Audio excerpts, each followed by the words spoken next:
Hari ini kita akan merenungkan firman Tuhan dengan tema menanti dengan tekun, sehati dalam doa bersama.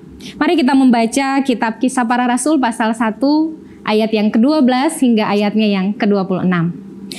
Ada dua judul yang dituliskan, Rasul-Rasul menanti-nanti dan Matias dipilih menggantikan Yudas.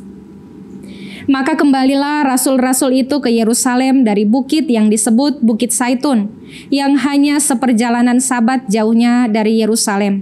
Setelah mereka tiba di kota, naiklah mereka ke ruang atas, tempat mereka menumpang. Mereka itu ialah Petrus dan Yohanes, Yakobus dan Andreas, Filipus dan Thomas, Bartolomeus dan Matius, Yakobus bin Alfeus, dan Simon orang Selot, dan Yudas bin Yakobus. Mereka semua bertekun dengan sehati dalam doa bersama-sama dengan beberapa perempuan serta Maria ibu Yesus dan dengan saudara-saudara Yesus. Pada hari-hari itu berdirilah Petrus di tengah-tengah saudara-saudara yang sedang berkumpul itu. Kira-kira 120 orang banyaknya. Lalu berkata, "Hai saudara-saudara, haruslah genap nats kitab suci yang disampaikan Roh Kudus dengan perantaraan Daud tentang Yudas, pemimpin orang-orang yang menangkap Yesus itu. Dahulu ia termasuk bilangan kami dan mengambil bagian di dalam pelayanan ini. Yudas ini telah membeli sebidang tanah dengan upah kejahatannya. Lalu ia jatuh tertelungkup dan perutnya terbelah sehingga semua isi perutnya tertumpah keluar. Hal itu diketahui oleh semua penduduk Yerusalem, sehingga tanah itu mereka sebut dalam bahasa mereka sendiri Hakaldama, artinya tanah darah. Sebab ada tertulis dalam kitab Mazmur, biarlah perkemahannya menjadi sunyi, dan biarlah tidak ada penghuni di dalamnya, dan biarlah jabatannya diambil orang. Jadi harus ditambahkan kepada kami seorang dari mereka yang senantiasa datang berkumpul dengan kami selama Tuhan Yesus bersama-sama dengan kami, yaitu mulai dari baptisan Yohanes sampai hari Yesus terangkat ke sorga meninggalkan kami, untuk menjadi saksi dengan kami tentang kebangkitannya." Lalu mereka mengusulkan dua orang, Yusuf yang disebut Barsabas dan yang juga bernama Justus, dan Matias. Mereka semua berdoa dan berkata, "Ya Tuhan, Engkaulah yang mengenal hati orang.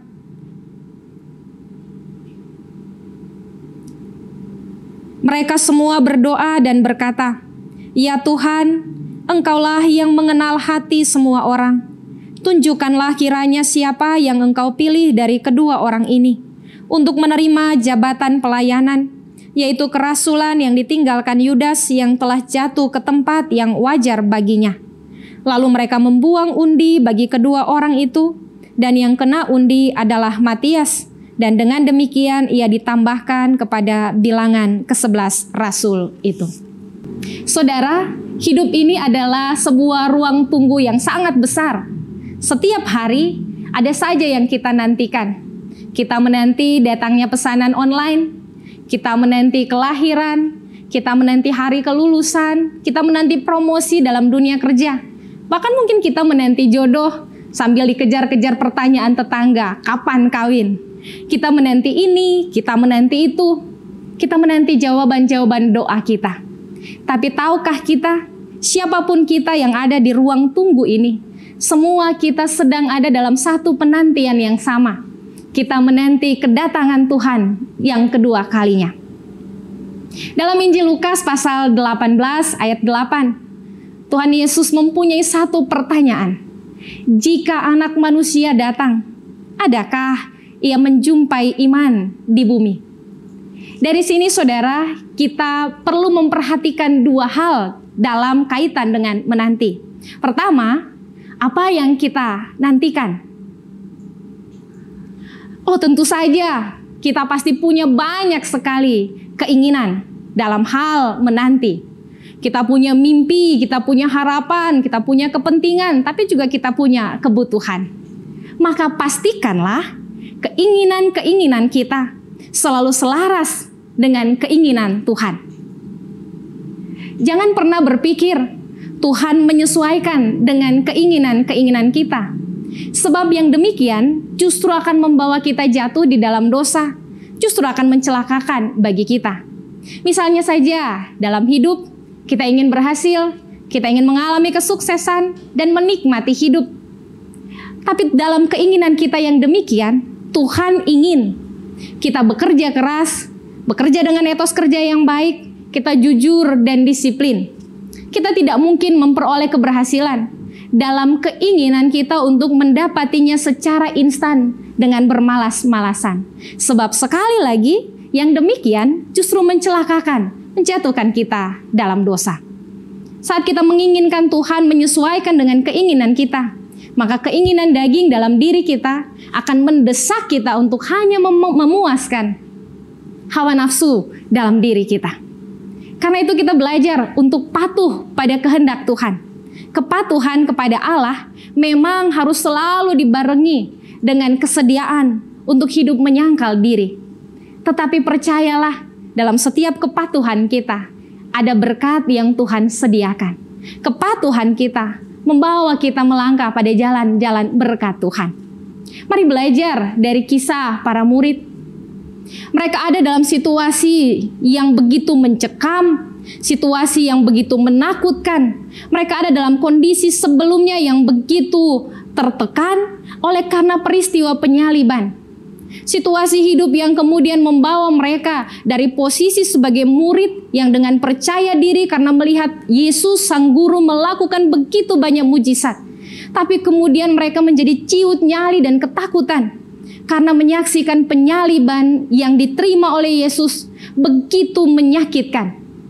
Tapi dari situasi ini lalu berubah menjadi sukacita, berubah menimbulkan semangat dan keberanian karena mereka melihat Yesus yang mati itu bangkit dan kemudian naik ke sorga.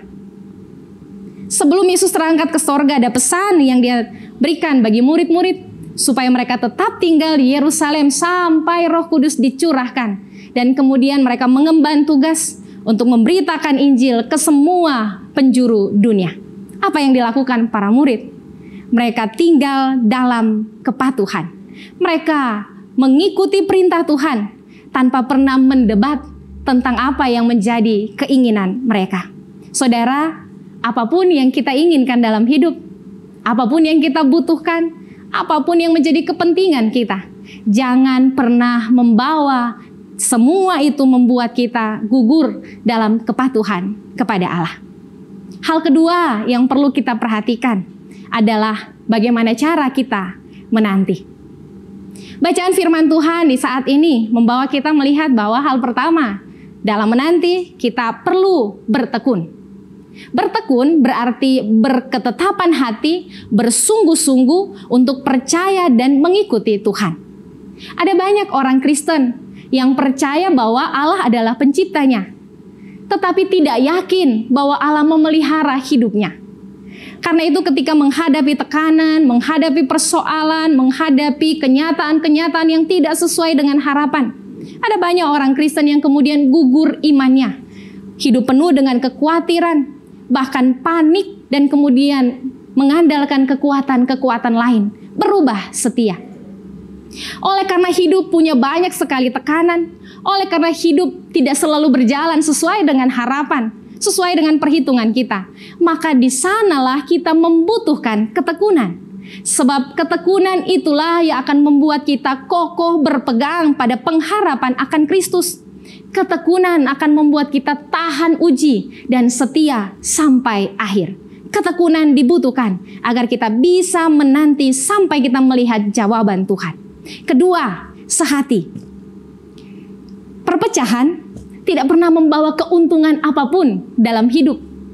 Tetapi sebaliknya, hidup yang rukun dan sehati membangun kekuatan untuk melakukan banyak hal. Memang benar bahwa sehati bukanlah hal yang dapat dikerjakan dalam sekali kita bertemu orang atau dalam sekali kita membayangkan. Sehati adalah hal yang perlu kita usahakan dengan kerja keras. Kenapa? Karena semua manusia memiliki perbedaan dan keunikannya masing-masing. Oleh sebab itu, keinginan untuk sehati banyak kali gugur karena ego, karena keinginan, karena cara pandang. Dalam keluarga, dalam persekutuan yang lebih besar, termasuk dalam gereja. Namun ketahuilah ini saudara, bahwa sekalipun kita berbeda, sekalipun kita punya banyak keunikan yang mungkin bisa membuat kita tidak sehati, Allah memberi rohnya pada kita untuk mampu menaklukkan ego, untuk mampu menaklukkan keinginan dan kepentingan kita, sehingga kita mampu berjalan bersama dalam kesehatian. Sehati adalah bagian yang harus dimiliki oleh persekutuan umat Tuhan, mulai dari keluarga sampai pada persekutuan yang lebih besar. Sebab dengan cara yang demikian, kita dapat mengabarkan Injil, kita dapat menyampaikan pesan damai sejahtera kepada dunia ini. Ketiga, berdoa bersama. Apakah berdoa sendiri tidak cukup kuat kuasanya? Tidak, saudara-saudara. Berdoa bersama dibutuhkan bagi kita, bukan karena berdoa sendiri tidak kuat, tetapi berdoa bersama adalah cara kita untuk saling mendukung sebagai satu persekutuan umat Tuhan. Berdoa bersama bukan cuma tentang cara kita bercakap dengan Allah, tetapi berdoa bersama adalah juga tentang kita membangun persekutuan yang saling mendukung, saling melengkapi, saling menguatkan. Oleh sebab itu, sebagai persekutuan umat Tuhan, dalam keluarga ataupun dalam persekutuan yang lebih luas lagi, termasuk dalam bergereja, kita perlu selalu berdoa bersama. Kita bicara pada Allah, tetapi juga kita saling mendukung dalam persekutuan, saling menguatkan, saling melengkapi. Keempat, kita belajar untuk bergerak maju dengan aktif. Petrus tampil dan menyampaikan kepada orang banyak tentang Yudas, seorang yang tidak lagi masuk hitungan para murid. Ketika dia dalam pengkhianatannya telah merusak kesaksian, maka Petrus meminta supaya orang banyak itu bersama-sama berdoa. Lalu mereka berdoa dan membuang undi, kemudian terpilihlah Matias menggantikan Yudas. Para murid, mereka bergerak aktif untuk maju. Pengkhianatan Yudas, kondisi masa lalu tidak menghambat gerak langkah mereka.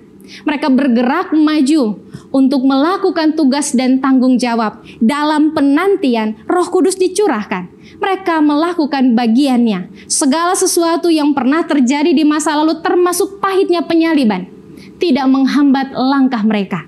Karena itu kita belajar, apapun masa lalu kita, apapun yang pernah terjadi di hari kemarin, bahkan kegagalan yang mungkin pernah kita alami, janganlah biarkan itu menghambat langkah kita untuk maju. Dalam penantian-penantian di hidup kita, menanti jawaban doa, bahkan menanti datangnya Tuhan Yesus yang kedua kali. Mari kita selalu bergerak maju dengan aktif untuk menyambut berkat-berkat Tuhan. Sekali lagi, jangan biarkan masa lalu atau hal-hal yang pernah terjadi di hidup kita menghambat langkah kita.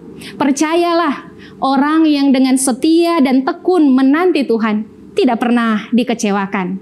Yakinilah apa yang dikatakan firman Tuhan. Di dalam Tuhan, jerih payah kita tidak pernah sia-sia. Tuhan memberkati kita. Amin.